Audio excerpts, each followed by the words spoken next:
So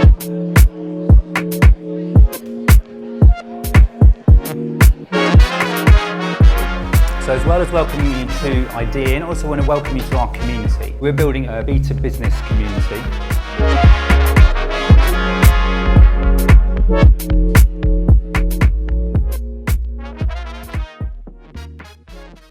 Really, a Beta Business is a new venture with a challenger mindset, and there's two key things about it.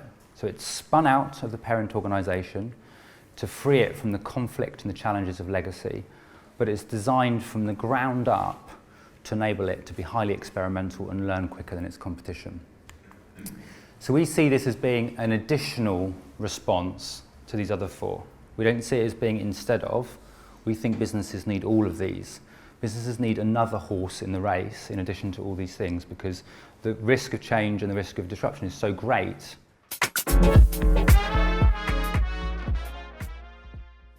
I would call this a spin-out. They called it the ambidextrous organisation. And this is where they were creating a separate organisation with all the functions required to go to market, with its own distinct standalone leadership, which was connected into corporate strategy of the main business. And they found that 90% of the organisations that followed this model achieved their goals, and barely any of the others did.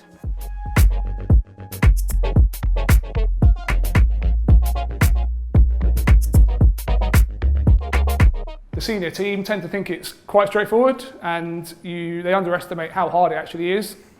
So they generally think that start off here with a big idea, someone comes up with a plan, you then execute that plan, and then boom, overnight you've got a successful business. Most days it was very scrappy, chaotic, and actually it felt like very much like a startup.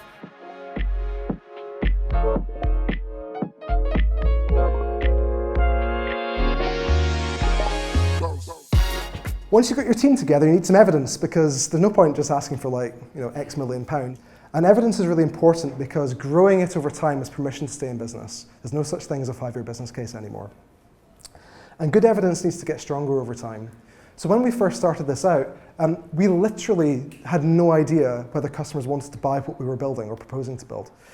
And over time, that evidence strength has to grow to the point that you can actually do proper experiments and say, conversion was over whatever percent, we got X thousand customers through. But that takes time to get to that.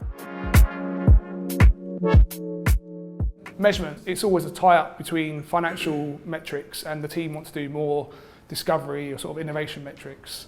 We were using more pirate metrics, and then we were looking for things early on around was there stickiness in this product, were customers recommending it to their friends, and look at those sort of metrics rather than what's the bottom line? Is it making any money? And obviously that comes, so now some of those businesses I talked about earlier that are scaling, they are now starting to look at the financial metrics.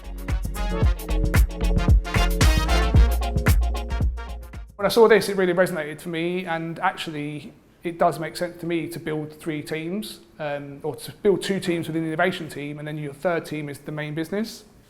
So yeah, definitely the teams that have the skill set to explore and find new businesses are very unlikely to be the scale team, and the scale team for me are definitely unlikely to be the team that optimise. So the different skill sets should be recognised within those 3 teams.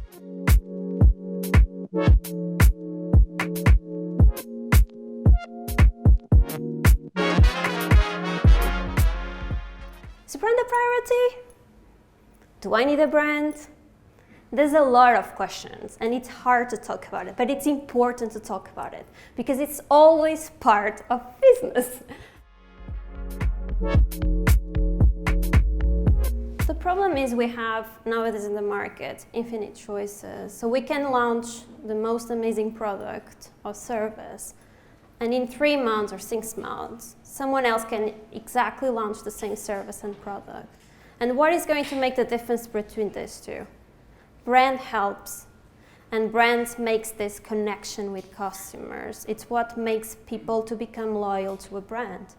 And it's that loyalty that will block the other competitors. We heard a bit earlier around how things just got launched into market.